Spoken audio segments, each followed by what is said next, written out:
This mug drama is getting out of hand. Like, as a ceramic artist who also makes mug, there are two things that really stuck out to me. The first one is price. I have been reading a lot of the comments under those videos, and a majority of them seem outraged that this artist is selling a mug for $80, especially since it's a slip cast.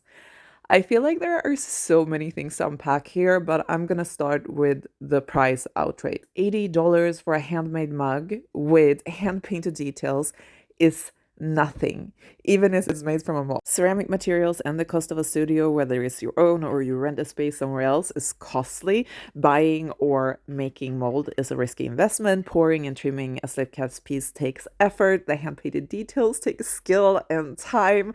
I personally think some of the outrage here comes less from the fact that an artist is charging $80 for a piece than it has to do with that they don't acknowledge ceramics as an artistic medium. I've definitely experienced this firsthand, and I don't feel like anyone ever raises an eyebrow when a original painting that I made is charged at $150. When I show one of my mugs that costs the same, I do get a lot of wow, $150 for a mug. This is despite the fact that mug takes at least as long as a drawing or painting to make. Usually takes over 10 hours. The material costs are higher, and I have to deal with a lot more risk, like glaze ruining the piece or the finicky porcelain deciding to crack on me, which of course adds even more time.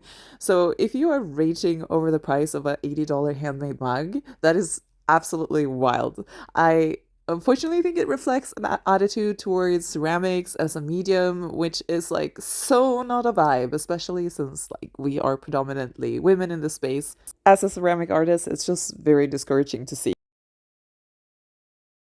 With that raging out of the way, I would like to balance out my first post a little. There is a part of this drama that I can have a little bit more understanding for, and that's how out of pocket it can come across for some that the artist decided to respond to a post where her or her business were not even mentioned in. I also think because this artist is a pretty big creator and continuously sell out her work, I can understand why it may come across as a little bit out of touch.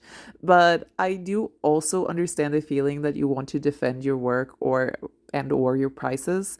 And even though she may seem established for us from her perspective, and honestly in reality she's still a small business, still a small operation, still a financially risky career regardless of where she is at in her career right now. At the same time, I also understand the original creator and how it must feel wild to her that she got wrapped up in this drama, just making a very impersonal comment about an artwork she bought and her experience buying it. In my opinion, these are just two people expressing their feelings and existing, and I can see where both of them are coming from. The silly part in this situation is 100% the reaction that we're having to this drama, especially the outrage over the fact that an artist charged $80 for a mug. It's the fact that we all live in a society where theoretically we could all be pursuing our passions and making art. Most of us are stuck working over 40 hours a week, barely making our minimum living expenses. Absolutely, yes. But taking it out on an independent artist is, I think, misdirected.